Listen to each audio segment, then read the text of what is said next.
silly or feel childish or immature. It was a hopeful thing where you could look up at Saturn V with tears running down your face, and you'd be one of thousands. And I think we brought a little bit of that spirit of 1969 back to the Kennedy Center for this event. So it was a very special thing, and hope that we can keep up this collaboration of music and multimedia because it reaches people in so many myriad of ways that any one of the separate disciplines I don't think do as powerfully. And off we go. This was just an unforgettable event, and over the opening sequence of this, that's Moonwalk 1 that Duncan put together especially for this concert, and it's almost corny. I mean, the idea of programming 2001 fanfare from Zarathustra just makes, you know, as a musician, you just, oh no, not that again. You know, you just, but he actually did something very special. And when I went to NASA Television to see the footage that we were going to project, it puts a lump in your throat because it just seeing the people from 1969 looking up at the sky, seeing this rocket, this amazing semi-primitive thing doing something quite extraordinary, all to this music and cut so beautifully, cut very artistically, was quite magical. And this is just some excerpts from that as well. But great collaborators, great artists at NASA, and it's something that was the most surprising thing I discovered, having had this as my first dream before music, is to become an aerospace engineer in Orange County, California, where I'm from. And I would have been, I don't know, I wouldn't work for Rockwell anymore, would I? I'd be in Japan working for some subsidiary of Boeing, if I were lucky. And so from model rockets, it went to music and public school music and the Kennedy Center in one big inexplicable jump for me and to that stage. So hopefully we'll keep it up, and we'll help through everything we do in art and music and film to help people dream of Mars. Thank you so much.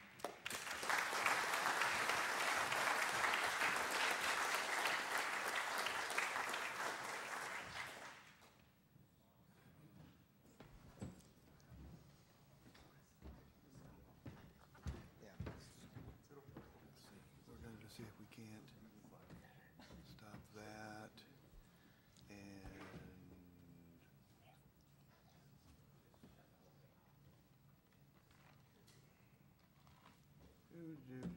I'll leave that one there. That works for me.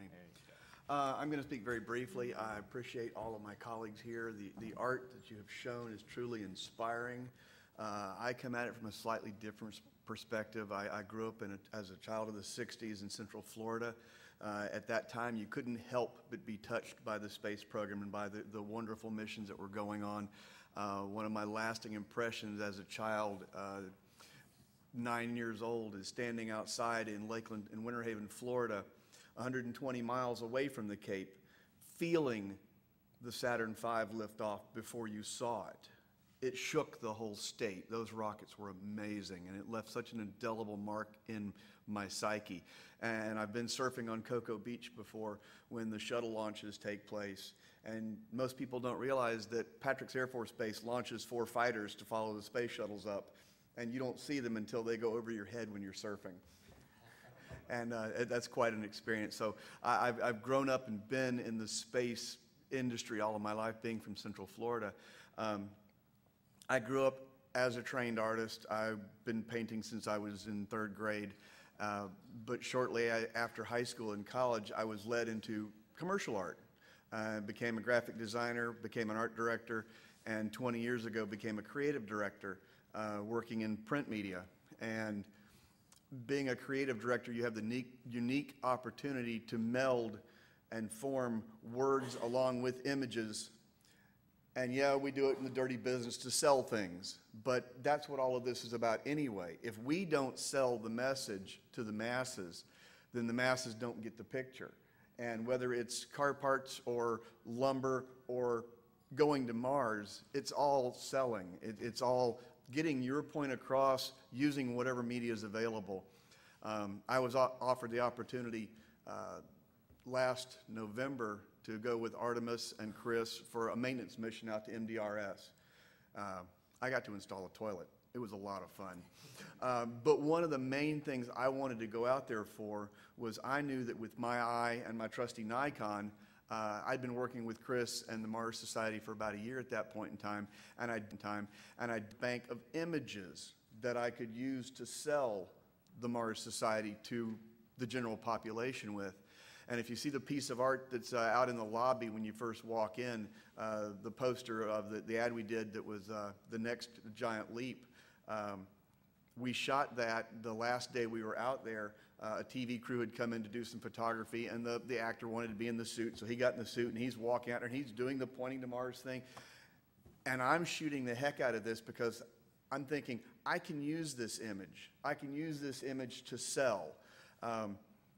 I went back out to MDRS at 4:30 the next morning. I was supposed to leave Saturday. I went out 4:30 Saturday morning, and I set my camera up at about a 25 or 30-second long exposure, and that picture became the cover of the first Mars Quarterly because it was that starry night background, blue glow, and MDRS there in the foreground, and it really drove home the loneliness and the desolation of that piece out there. And it's one of my favorite photographs to this day that I've shot.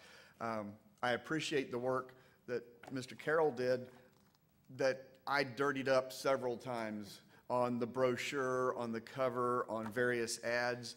I told him earlier yesterday how much I appreciated that piece of art because it gave me the building blocks that I could pour all the ugly stuff on about what time this convention was taking place and where it was taking place so that all of you could see to come to join us at it. And if we'd have done that piece, if we'd have produced all of those things on a white piece of paper, it wouldn't have been nearly as inspiring. You would have gotten that mailer and gone, it's another mailing from the Mars Society. But it had this inspiring piece of art on it. And that is what we need in the commercial realm as an advertising agency. That's what I need to sell it, to get the point across that this is where we want to go and to build that excitement level. And I think that that is the bottom line of what all of us have been discussing and what we can bring forward is it's through the imagination of the art that we can go to Mars. I've seen all of the presentations that all of the scientists have made, and they've had some really nice graphics to them. And I'm thinking to myself, they get it. You can't just have a black screen with white type to sell this stuff. You have to have the pretty pictures and the neat art and the great movies and the great animation and the great paintings to inspire the masses, to inspire Joe the plumber to want to get behind a mission to Mars. And that's really what we're all trying to do. Thank you all very much.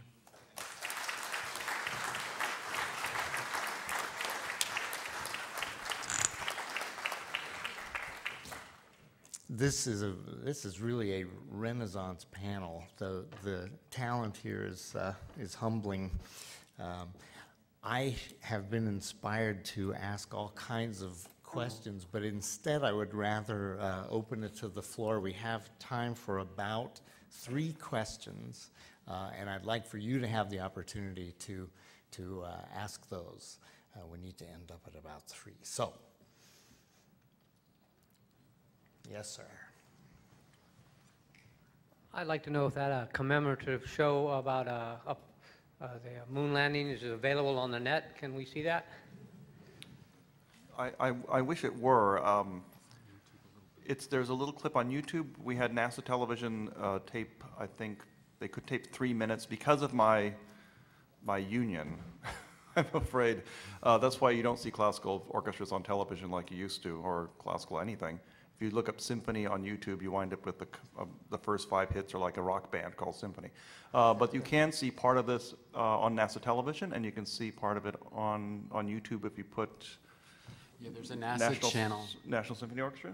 Yeah, or you can just put in NASA channel on YouTube. Just do a Google search. Just do a search on YouTube. But not the whole thing. Not the whole thing. possible. Actually, Bert and I are going. NASA won an Emmy Award, and he's going to Los Angeles on later this month. I'm going to meet him there, and we're hopefully going to meet with some people involved in film and at the Bowl to try to turn this evening into a whole big evening. It was one thing without intermission. We want to make it into a whole evening just complete by itself, because this is one of the best ways, I mean, aside from getting people interested in music or being entertaining, of leaving with something very, with great substance of looking to the future and what you can do in space exploration and not thinking of dollars and cents or even machinery per se, of like why do we want to do this?